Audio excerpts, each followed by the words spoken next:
en esta segunda carrera de la Elite 1. Nos repetimos, tenemos ahí a Salva Tineo y a nuestros Borja García.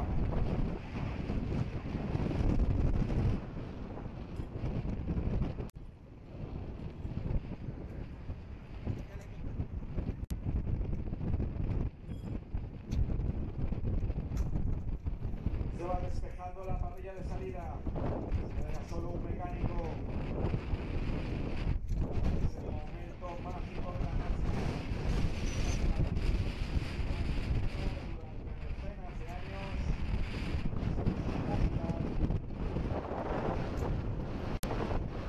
Todos los aficionados. Ellos se encuentran, solo se compran.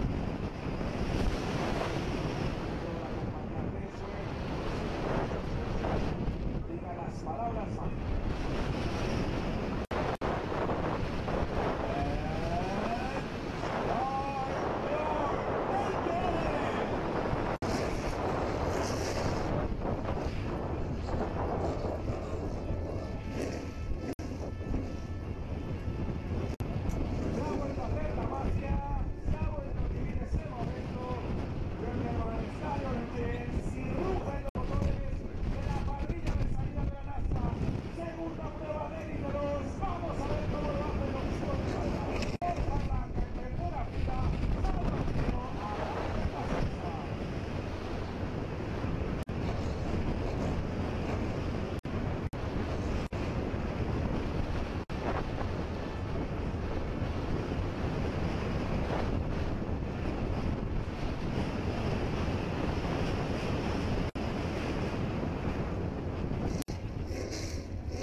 Vamos a ver cómo sale el valenciano de esta, porque esta va a ser grande. Creo que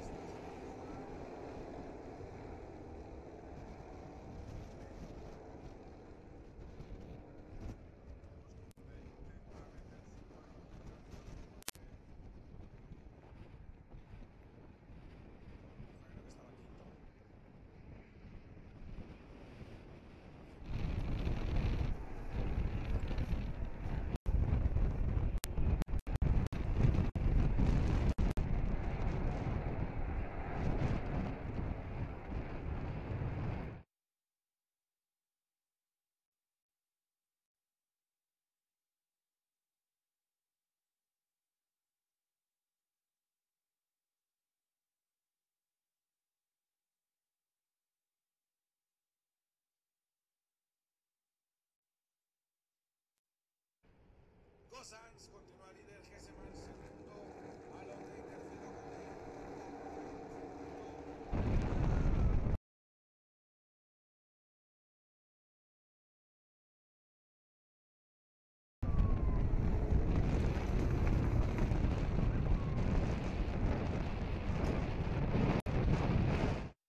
car number 3, having dropped out of the podium places. Fred Gabion, the Frenchman, will be desperate to try and return the favour on the Spaniard Borja Garcia that lies directly ahead. But Borja Garcia at the moment is attacking Anthony Kumpen, the Belgian driver from PK Car Sport, the Chevy that's just ahead. He's not close enough to do anything heading in towards Aspar. It's just too fast a corner, turn 1 here at Valencia. But on the brakes at Doohan, that might give him an opportunity, but he needs to watch the door as well, because Fred Gabion at the wheel of his Toyota is poised and ready to pounce, and will almost bumper to bumper as they went round through turn 2 up towards the left-hand kink at turn number 3, and then onto the brakes at turn 4, which provides an opportunity if you can get up the inside at turn number 5. But Fred Gabion is not going to bother there. I think he might just keep his powder dry for the moment and maybe have a go elsewhere around the lap, or perhaps with another lap or so to go there might be an opportunity for him somewhere.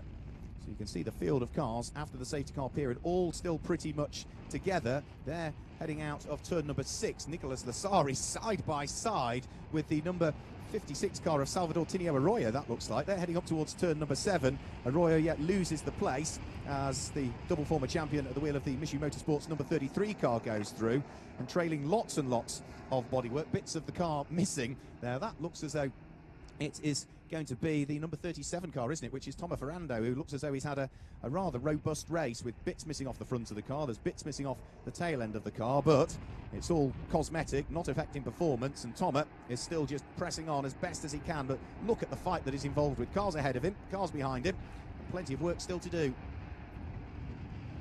Very quick out of turn number 12 is Tomo Ferrando, as is Lucas Lasari, who is looking to try and squeeze his way through. There was defensive work being done by the car ahead, and that has cost Lucas Lasari an opportunity to try and get a good run onto the main start-finish straight here. 2 laps to go, 14 laps completed, and Lucas Lasari is now under pressure from Tomo Ferrando, as up the inside at turn number 1 goes Freddy Gabion back into 3rd place. Borja Garcia back down into 4th place, and will now may not feature on the podium at his local circuit. The leading pair are also getting ever closer to each other. They're on lap number 15, so 1 more lap to go after the lap that they are currently on through turns 4 and 5. Alan Day leads the race for Cal Racing at the wheel of his Chevy. He won the race yesterday from Mark Goossens, who has sadly retired long ago in this one following contact that was made between him and another competitor. And well, for Anthony Kumpen, who finished just off the podium yesterday, he was in 4th place yesterday. He would desperately like to try and grab a win if he can. And further down through the order, this is Borja Garcia losing another place. Stanis Longines looking to try and squeeze his way through at turn number 8, and it looks as though Stanis Longines has got the job done. The number 11 car goes through and ahead in the hands of the 2016 Elite Champion. And well, for Borja Garcia, who was on for a podium, he now finds himself hanging on to a place inside the top 5. But lock brakes from Stanis Longines offer up an opportunity for Borja Garcia, but he just can't pounce. Out of 11 and up towards turn number 12, that brings them in towards the left-hander at turn 13. Borja Garcia still with work to do. Started this lap in 3rd position. Freddy Gabion got up the inside at turn number 1. Stanis Longines got up the inside at turn number 8. He will finish this lap, not in 3rd, but in 5th position, as onto the final lap of the race. Now goes our race leader, Alan Day. So 1 lap to go. Alan Day is now just 4 kilometres away from a double win in Elite 1 in the NASCAR Whelen Euro Series. And, well, is there anything that Anthony Kumpen can do about it? The best overtaking opportunity is where they are now, which is turn number 1. So he's got to now work really hard just to close those 4 or 5 car lengths between himself and Alan Day. And such is the gap between the pair of them, I'm not entirely sure that that's possible. Through turn 4, up towards turn number 5, the double 2nd gear right-handers. The circuit then starts to climb to bring them uphill into turn number 6. Alan Day looking as though he is on for the overall win. Gianmarco Ercoli down in 7th place, looking as though he is on for the win in the Junior Trophy. And the Challenger Trophy looks as though it's going the way of the number 73 Knauf car in the hands of Wilfried Busenna, who is currently inside the top 10 as well. He's in 9th place. Through turn 8 for the final time goes Alan Day. Well, for Anthony Kumpen, the real last overtaking opportunity is down here into turn number 11, and as you can see, there's still 4 or 5 car lengths between the pair. So barring any mistake through turn 12 or turn number 14, it certainly looks as though Alan Day is on for a win, because turn 13 is just a continual left-handed arc. You're unlikely to make a mistake there. It's on the brakes out of 13 and into 14 there could be a problem, but Alan Day hugely experienced. He knows how to win. He knows how to control the pace. And it looks as though he is on for a second win in the Elite 1 division of the NASCAR Whelen Euro Series for 2018. Out of Adrian Campos, accelerating his way towards the checkered flag, already punching the air with delight. It's a double win for Alan Day in Valencia. He comes through to claim the win, having claimed a victory in the race yesterday. Anthony Kumpen finishes in second position for PK Car Sport at the wheel of his Chevy, and it's the Toyota of Fred Gabion that finishes in third position. Fourth place goes the way of the second of the two PK Car Sports car, the number 11 car in the hands of Stanis Longines. He'll be happy with that one. Fifth place ultimately for the Alex Caffey Racing Ford Mustang in the hands of double winner from Valencia last year, but unfortunately not a podium even for him this weekend here. But Borja Garcia has claimed a chunk of points to look forward to, hang on to, and head towards Franciacorta the next couple of rounds. In sixth place was number 32, which was Roman Iniesta at the wheel of his Go Fast Racing Ford. He made good progress, actually, did Romain Iniesta, working his way up from what would have been 18th on the grid. And also the row behind him on the grid, 20th on the grid, is that car there, number 18, Bobby Labonte, from what was 20th on the grid. Managed to work his way up into 8th position with all of the squabbling that was going on. I said earlier on, Bobby Labonte was hoping for safety car periods in yesterday's race. It didn't happen. He got full course cautions today. He'll be a happy man having started down in 20th position. The hugely experienced former NASCAR champion will come through and finish inside the top 8. So Alan Day from Anthony Kumpen, Freddy Gabion from Stanis Longines, Borja Garcia from Roman Iniesta, the top 6. Gianmarco Ercoli is in 7th place, the winner of the Junior Trophy. 8th place for the American Bobby Labonte, the former NASCAR champion. 9th place, and the winner of the Challenger Trophy goes the way of number 73 for Knauf Racing, Wilfried Busenna. Lucas Lasari, well, he got the pass by, didn't he? As he was about to go a lap down, the free pass moved him from 22nd place and a lap down back onto the lead lap, and we're going to show just how superb a driver he is, having claimed back-to-back championships in 2009 and 2010. He finishes in 10th place ultimately. He was down 22nd at one point. 11th place goes the way of the number 5 car, and that's the car in the hands of Martin Dubec. That's another car that made good progress because he started in 25th position on the grid, Martin Dubec, up to 11th place and finishing second in the Junior Trophy as well. 12th place for Knauf Racing, the number 37, rather battered car, but third in the Junior Trophy for Tomo Ferrando. 13th place goes the way of Alexander Graf, number 77. 14th place for 29, Julian Schell. In 15th place, it is the number 58 car of Alex Sedgwick, his Ford for Martino Santini. 16th place is where we see number 78, Jerry DeVert. 17th place is Mauro Trioni. 18th place goes the way of the number 27 car, which is Angelo Nagari.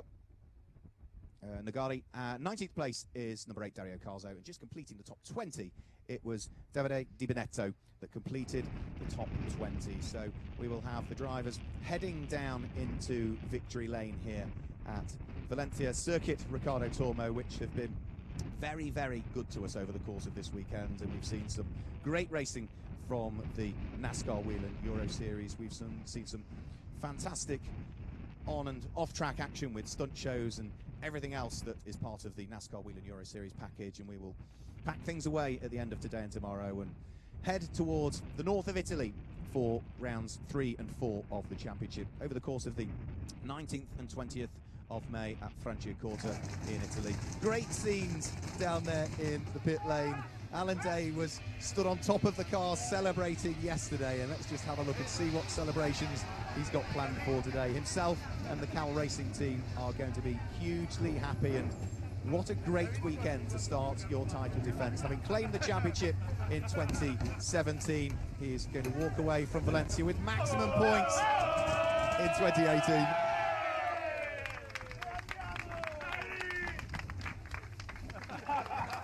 And a very thankful and very grateful and rather tired looking Alan Day. Which, you know, he's having a snooze, doesn't it, on the top of the Cal Racing Chevy, but he'll be full of energy. He will be absolutely elated with this win, and well, it really means that he's going to carry huge amounts of momentum on towards Franciacorta, Brands Hatch, which will be the 4th and 5th and 6th races of the season, the World Oval Challenge at Tour Speedway, which is the only oval on the calendar. And then Hockenheim and Zolder, Germany and Belgium, for the final 2 races of the final batch of 2 races in the 2018 season. So great scenes down there, receiving the congratulations of all of the team, and rightly so, because it has been a faultless weekend for the champion and the perfect start to the defence of his championship. We have had back-to-back champions in the past. Lucas Lasari did it in 2009-2010, and the Villarino did it in 2012-2013, the Spaniard. And well, it begs the question, doesn't it? Alan Day did it in 2017. Could he be the champion in 2018? We'll have to wait until, I'm sure, the final couple of races at Zolder before we know that. So that is some months away, and there's plenty of racing and plenty of action to come between now and then. But for the moment, Alan Day can enjoy the moment, and I'm hoping that our roving reporter is ready to chat to the race winner down in the pit lane in a few seconds' time.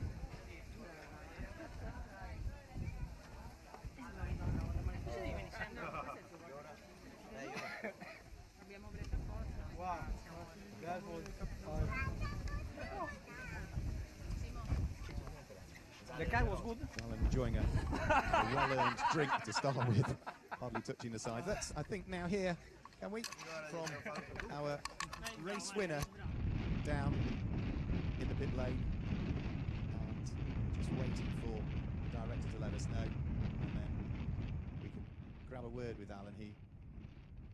He's going to be very happy. He's a very, very likeable chap. He is the only driver this side of the Atlantic to be part of the NASCAR Next programme. And, well, having claimed 40 points for yesterday's win, 40 points for today's win, he is on a high. Let's hear from our champion down in the pit lane. 2 wins. How happy are you? I think it's more than that. I think it's 6 races, 5 wins. Yeah, what can I say? The boys did a great job. Perfect car, Chevy 54. But that car is amazing. It's just amazing. And yeah, now we go to our home track. You know, the team's home country, and looking forward. You know, it wasn't easy, that's for sure. It was a bit unfortunate to some drivers. It was insane, crazy race. Unfortunately, it was too much, a lot of time in the safety car, which totally toasted me to death in the car. But yeah, it's great. Thanks to everybody in the team and everybody who did an amazing job. I'm just so happy. All right, thank you very much, and congratulations. Thank you. Well, great to hear from Alan Day down there. He will head out of victory lane and up to the podium to enjoy the proper celebrations in a few moments' time. And that, in reality, now wraps things up here from Valencia, from Circuit Ricardo Tormo. We have seen some great racing over the course of this weekend from both Elite 1 and Elite 2, but we've only, out of the 4 races, had 2 different winners, because Alan Day was unbeatable in the Elite 1 division of the NASCAR Whelen Euro Series, and Wilfried Brusena claimed double wins in the Elite 2 division of the NASCAR Whelen Euro Series. That's it from Valencia. Myself, Mark Werrell. Join us when we head to Franciacorta for races 3 and 4 of the season on the 19th and 20th of May. Goodbye.